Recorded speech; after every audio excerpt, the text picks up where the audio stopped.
Con Alfredo Torres para hablar de lo que ha sido un sorprendente cambio en la legislación interna del Jurado Nacional de Elecciones que afecta exclusivamente las encuestas sobre intención de voto para las elecciones del 2011, lo cual es un verdadero escándalo. Muchas gracias por estar con nosotros.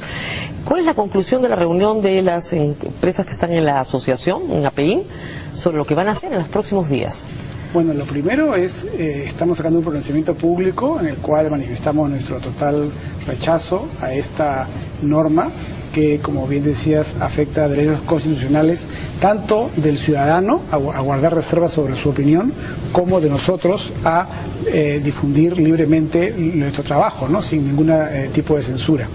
En segundo lugar, nuestra sorpresa porque están cambiando las reglas del juego a mitad de camino, cuando la campaña ya empezó. En tercer lugar, estamos invocando al jurado a que retire pues esta disposición, ¿no? La que la deje sin efecto.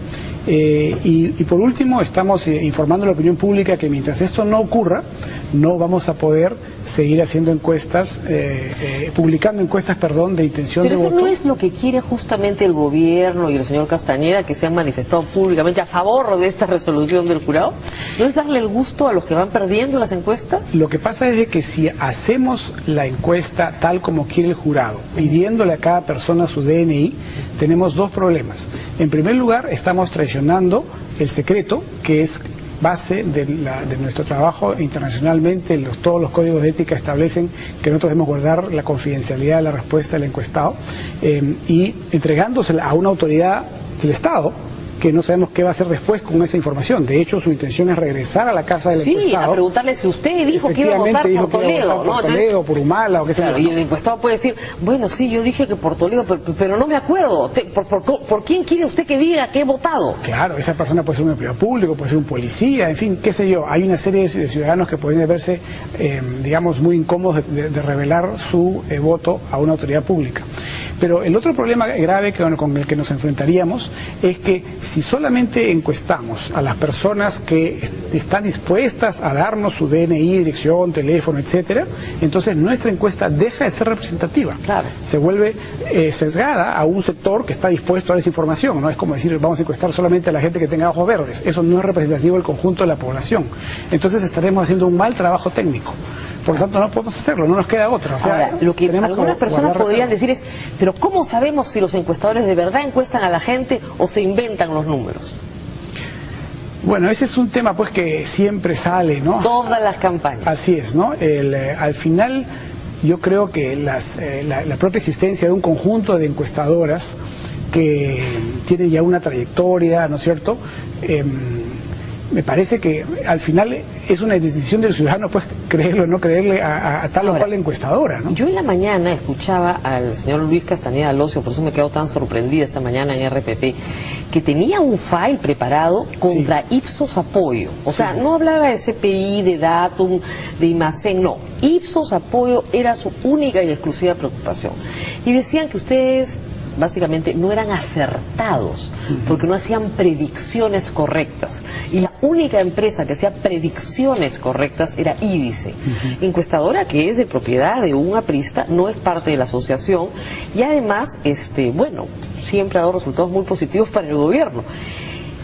Pero había en este discurso una coincidencia milimétrica con el discurso de Aurelio Pastor. Sí. Entonces, ¿qué está pasando acá?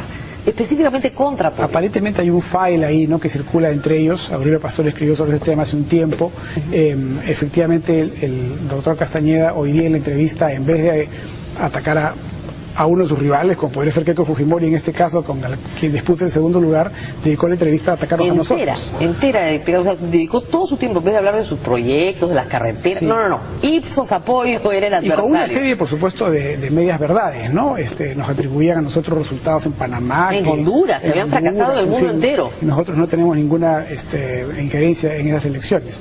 En el caso nuestro, recordando mal también lo que ha sido nuestras encuestas, que tanto en el 2001 como en el 2006 han ido midiendo claramente el crecimiento de Alan García a lo largo de la campaña y llegando como consecuencia de una buena campaña a alcanzar el segundo lugar pues en el proceso electoral. ¿Por qué la estadística, y lo hemos comentado antes, se ha convertido en un acto de fe?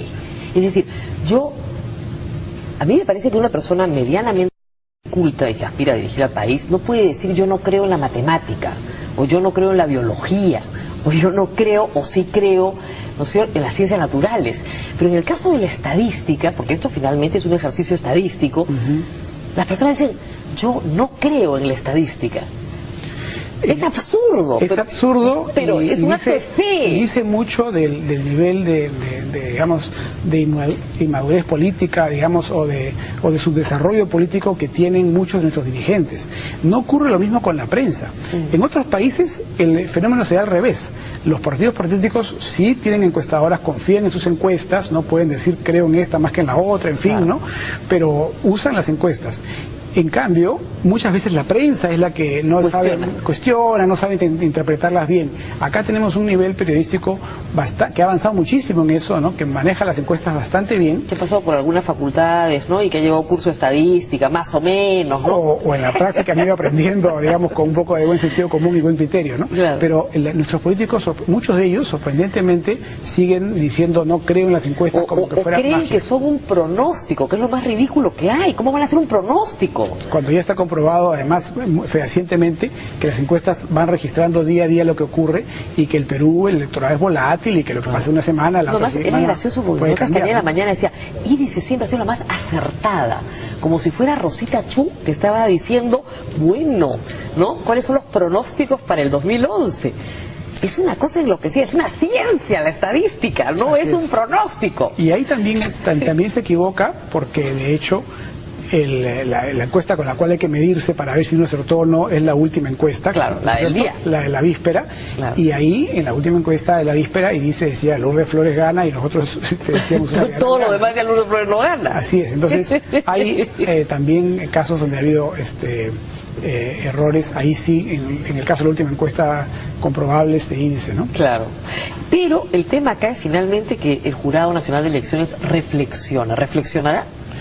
Nosotros esperamos sinceramente que sí, porque la situación, digamos, actualmente es inviable, o sea, no se puede aplicar la norma, más allá de que viola derechos constitucionales, no tiene lógica. Entonces, ha habido un error. Ahora, si no tiene lógica y los 5 magistrados son abogados y conocen su constitución, ¿por qué han aprobado esto? Bueno, no lo sabemos, puede haber habido algún grado de presión política o algún lo cual sería un escándalo, voluntarismo, ¿no? Digamos, normativo, ¿no? Un desconocimiento de la práctica, ¿no? Ellos en la norma dicen que van a guardar ellos el secreto del encuestado también, ¿no? Esa es la manera como ellos probablemente podrían responder. Ni Montesinos, ¿ah?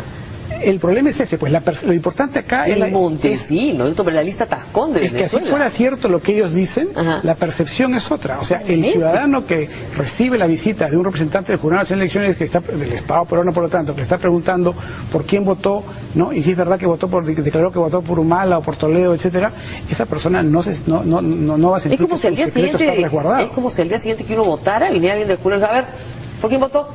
Claro. Entonces, bueno, señor, yo no lo recuerdo. ¿Cómo que no recuerda? ¿Por qué votó? Y además hay la mejor técnica que usamos las encuestadoras en los últimos días de la campaña es la de el simulacro de votación, con ánfora secreta. Entonces, ¿ahí cómo vas a saber quién votó? No hay manera de identificar al voto con la persona, pero justamente para eso usamos el ánfora secreta, ¿no? A menos que quieran que le apunten el DNI detrás del voto. O sea, es realmente...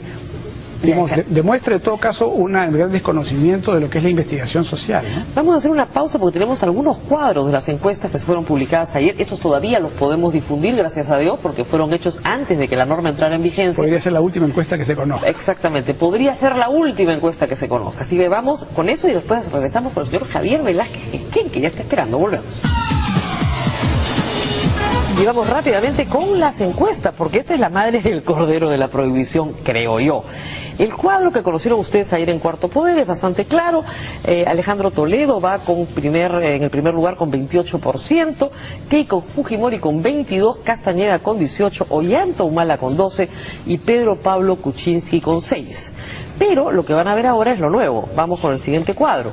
Le preguntan a... esto es la comparación entre enero y febrero. Estamos viendo simplemente la tendencia. Toledo sube 1 punto, Keiko está estacionada, Castañeda baja 1 punto, Humala sube 2 y Kuczynski sube 1. Vamos con el siguiente cuadro, por favor, porque tenemos poco tiempo. Y este de acá estamos hablando de la firmeza o debilidad. Es una pregunta interesante que ha hecho Apoyo. Con relación a las presiones de organizaciones y grupos de personas, ¿usted cree que un eventual gobierno ponemos todos los candidatos, actuaría con firmeza o con debilidad? ¿Qué es lo que quiere decir este cuadro, Alfredo? Bueno, lo que estamos viendo es el liderazgo, de alguna manera, que transmite el candidato, ¿no? La capacidad de poder decidir autónomamente o ceder a distintas presiones sociales que pueden haber, ¿no? Ahora, más firmeza tiene Castañeda y Toledo, y lejos, 10 puntos menos, estarían Keiko y Ollanta, y a la gente ve muy débil al señor Pedro Pablo Kuczynski, ¿no? Sí, lamentablemente estas preguntas lo que terminan revelando en el fondo sigue siendo las simpatías de las personas, la intención de voto, además, ¿no? Entonces es casi como el cuadro de segunda vuelta. Entonces, en términos relativos lo que hay que ver es, cuando uno compara todas estas preguntas, ver en dónde sale más fuerte o más débil cada candidato respecto de sí mismo, ¿no? Claro. Entonces, vamos con el siguiente cuadro, que es el tema del crecimiento económico. ¿Usted cree que sería un presidente capaz de continuar el crecimiento económico del país? Y se pregunta por cada uno de los candidatos. Y nuevamente Toledo y Castañeda salen 57 y 56% bien arriba, Keiko con 44, lejos Humala, pegado a Pedro Pablo Kuczynski, siendo Pedro Pablo Kuczynski una persona que más bien se ha identificado con el crecimiento económico, ¿no? Claro. Eso, por ejemplo, te establece claramente los límites de PPK, ¿no? Sí. Si ni siquiera en esta pregunta logra pasar, despuntar, ¿no? Es que hay un amplio sector de la población que no va a votar por él, digamos. Ni siquiera en este tema que debería ser su fuerte. Así es, ¿no? ¿Usted diría cercano o lejano que el candidato le resulta cercano a usted o lejano a usted? Vamos con el siguiente cuadro, también se pregunta por cada uno de los candidatos. Y nuevamente Luis Castañeda y Toledo están empatados en el primer lugar, Keiko un poco más atrás con 35%, Ollanta Humala con 24% y Pedro Pablo Kuczynski con 11%. Esta pregunta yo creo que es bien importante. Bien importante. Porque es una de las que probablemente más se correlaciona con el voto, ¿no? Si la gente siente cercano al candidato, va a estar más dispuesta a votar por él. Si lo siente lejano, francamente es poco probable que vote por él, ¿no? Ahora, lo curioso de esto es curioso, en casi todas las preguntas que hemos visto, Toledo y Castañeda salen casi empatados en los primeros lugares y Keiko sale un poco más lejos. Sin embargo, Keiko es la segunda en la intención de voto a nivel nacional. Claro, porque lo que ocurre en la pregunta de intención de voto es que estamos abriendo la baraja completa. Entonces, el fujimorista va a decir yo voto por Keiko, ¿no es cierto? Sin embargo, Keiko, como sabemos, en las segundas vueltas las pierde también por buen margen. Entonces, en estas preguntas sobre una serie de atributos, lo que ocurre con la población que no es fujimorista es que va a votar en contra o va a opinar en contra de Keiko, ¿no? Claro. Y esta pregunta que es interesante, cuando habla el candidato, ¿usted siente que le está hablando sinceramente o que solo quiere ganarse su voto? Bueno, acá la conclusión en general es que la mayoría sostienen, como ustedes verán, que todos quieren ganarse el voto, ¿no? Pero entre los que creen que el personaje es sincero, gana Castañeda Locio. Así es. 38%, lejos de Toledo con 32, Keiko con 31, Ollanta con 22 y Pedro Pablo Kuczynski con 17. Ese cuadro, por ejemplo, sí muestra una debilidad importante de Toledo, ¿no? Que es un tema crucial, diría yo, en el voto, ¿no? Que es la confianza en la sinceridad del candidato, y ahí hay una debilidad de Toledo que tendrá que trabajar. En cambio, Castañeda, con su estrategia de hablar poco, guardar silencio, hablar a través de sus obras, etcétera, tiene un mayor nivel de credibilidad. ¿Ves, Luis Castañeda? Las encuestas te favorecen. Hay que saber leerlas nada más. Bueno, muy bien. Muchísimas gracias, Alfredo Torres, por estos datos adicionales. Esperemos que no sea la última encuesta, que el doctor Sibina diga algo, ¿no es cierto? Algo tiene que... Ahí está la ficha, además, la ficha es eterna, ¿no? Que diga algo sobre esto. Por favor, como decía ayer Sol Carreño, ustedes pueden leerla. Hay que publicarla, pero es larguísima. Otra sugerencia para el doctor Sibina sería que cambien la ficha para que pueda ser más fácil de divulgar por la televisión. Por la televisión, porque por prensa escrita, bueno, por último te paras y la lees, pues, ¿no? Pero en televisión yo me demoraría pues 15 minutos leyendo todo eso al aire. Pero en fin, muchísimas gracias, Alfredo Torres, y suerte con esto, porque a todos nos interesa que esto sea un triunfo democrático y no un triunfo del oscurantismo, ¿no es cierto? Y que no pasemos a la época en la cual comencemos a dudar de las autoridades electorales, Eso es lo malo, pues aquí se puede afectar mucho la imagen del Jurado Nacional de Elecciones, tanto en el Perú como también la imagen internacional del Perú en materia de democracia, ¿no? La solución es muy simple, tiene que dejar sin efecto esta disposición y se acabó el problema. No queremos que una misión de la OEA venga como en el 2000 a decir que las elecciones no han sido ni justas, ¿no? Ni limpias, ni transparentes.